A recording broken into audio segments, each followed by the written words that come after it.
You know what's going on, Juan? This is Prophet here. I got you guys a new LP for this channel. Yes, one one of the best, or if not my favorite, spin-offs and Pokemon games related. The first Pokemon trading card game released in '98. I think it was really after they released Red, Blue, and Yellow, but still, I still play this game to this day. But I'm sure you guys will like it as well as much as I did. But enough of all that. We're gonna go and start a new game. It did take me a while because not too many characters in this game since it's a '98 game, like I mentioned. But I had to pause it real quick and I had to think about what exactly I should name myself. And I decided to go and call myself. Uh, I was thinking DP, but I just said just D Pro because I am a pro at this game.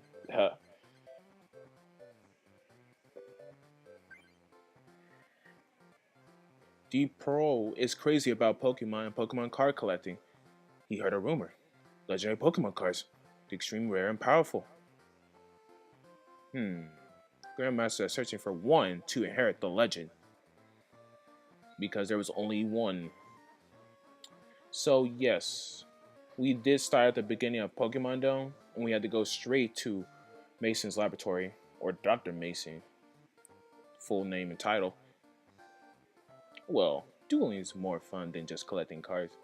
I beg to differ, well, nowadays, but it's still fun from time to time. If someone has the same cards as you do, but what's the percentage of you finding someone that actually has the same cards and you can play, and actually knows how to play the game too?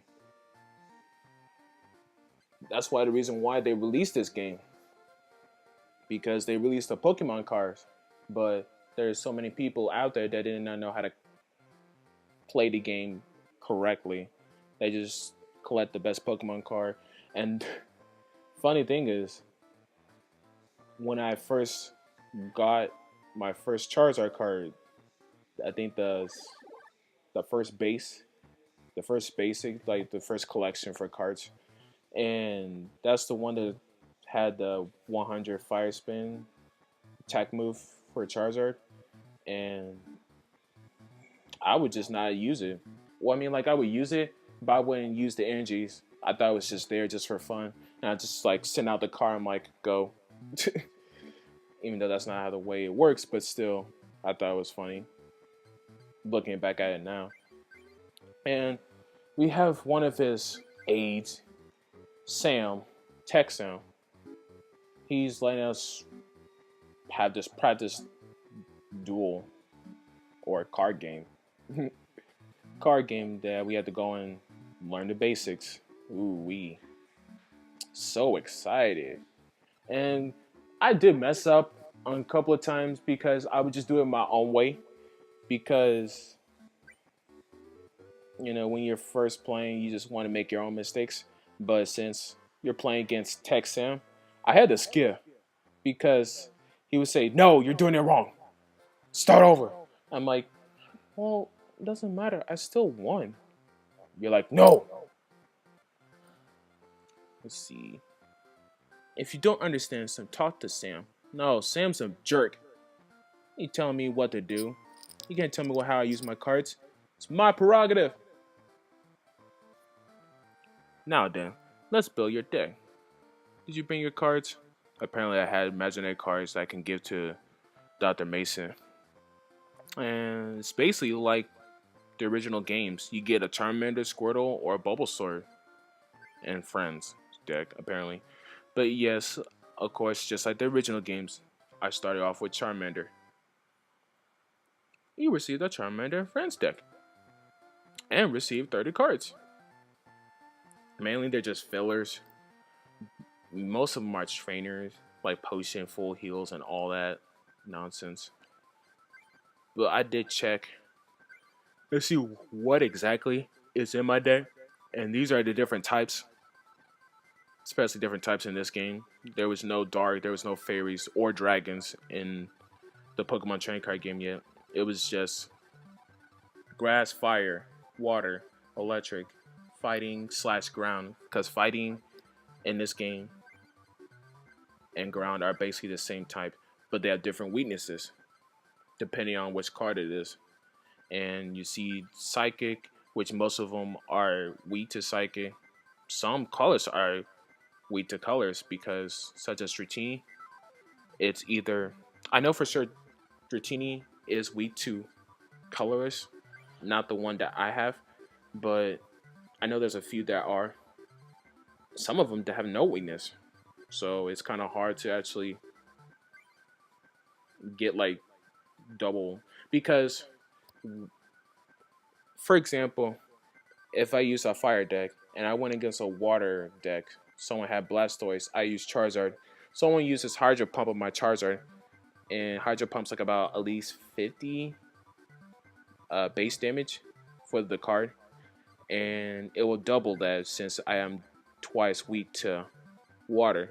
So it mostly be at least 50 damage, which will knock out my Charizard easily, and vice versa for all the other cards such as grass, weak to fire, water to electric, etc., etc. But I'm just looking around what cards exactly. Now you do start with either Charmander, Bulbasaur, or Squirtle. Oh, I can't even talk. You just have more of those cards specifically, and you still like if you actually saw all the other cards that I still had like a Squirtle, Wartortle, Bulbasaur, Ivysaur in the pack still. You just don't get their final evolution form, such as Venusaur or Blastoise. You have to go and play duels or card game against other people to actually get those cards. And they're actually pretty rare, just depending on who you play against. But they're not that bad.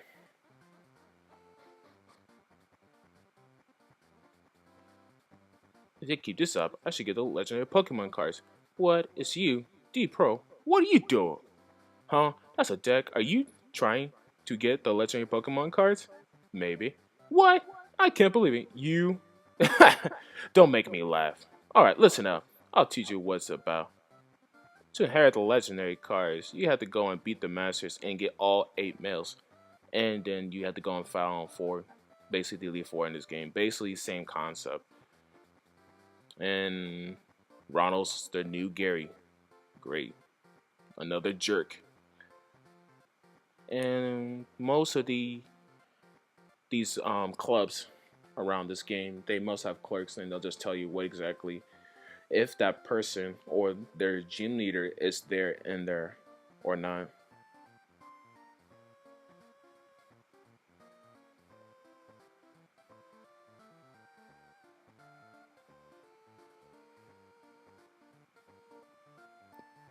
And we're about to take on Brittany in the literally first game outside of the laboratory. Now, originally you always start with 60 cards, and so you always draw 7. That's how it goes. And for some reason, in your 7 cards, if you don't have a basic Pokemon to start with, you pretty much just call them mulligan, and you have to go shuffle again and send out another 7 cards. Now, in the later updates of the Pokemon trading card game, if you do call a mulligan and you don't have any basic Pokemon in use, technically the other opponent has an opportunity to either not draw another card or not. Since you called mulligan, that was pretty much the updated rules from I think right now in 2014. But in '98, you just keep shuffling until you actually get a basic Pokemon in use. But in this case, I didn't have to use one. And that's just me checking. Like, you can check in play and their play, because it's always important to check before you even attack or regardless, because you're trying to see how many Pokemon they have on their bench, where they have it in play, there's a lot of concept going into the Pokemon trading card game. Believe it or not, not saying it's hard. It's actually pretty easy to catch on, but you always gotta be alert for whatever your opponent's doing. Sometimes it's like either setting up or they're trying to use Bill because you mentioned Bill lets you draw two more cards. So it's just you trying to gain more energy cards for your Pokemon, or you're just trying to find that right card so you can use Professor Oak, because Professor Oak lets you reshuffle for 7 more cards. But I always recommend to use Professor Oak if you got nothing left in your hand. That's my only recommendation. Such as, okay, I know a couple of times I use all of my cards and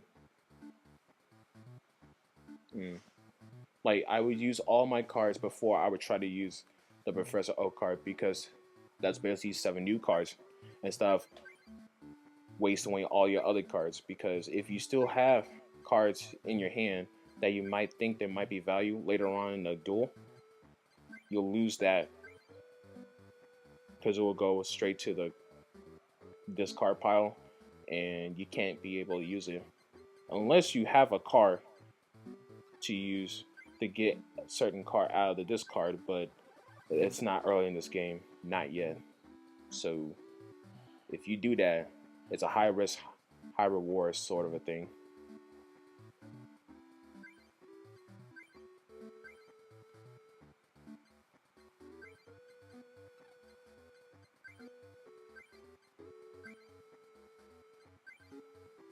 And so I decided to skip a few parts because it was basically me using Scratch the whole time on that Magmar.